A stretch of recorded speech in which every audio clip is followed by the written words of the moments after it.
Hello and welcome back to our channel Trading for Beginners. Today in this video I'm going to show you how to close trade entirely in Etoro. To do so, follow some simple steps with me. First of all, open your Etoro application or go to Etoro website from your browser. Then once you have logged into your account, this type of interface will appear in your screen. From the left side of the menu bar you can see portfolio option. Click on it.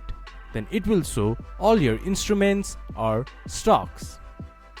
Click on the stock or instrument that you want to close trade of. Then you can see your position. Click on it, then you can see your position. Choose a position that you want to close trade on. Then click to close trade. Then it will automatically close your trade. This is how you can close trade in Etoro. This much for today's video. If you guys find our video helpful, please leave a like and comment. And do not forget to subscribe our channel and hit the bell icon. I'll see you guys again in our next video. Thank you for watching.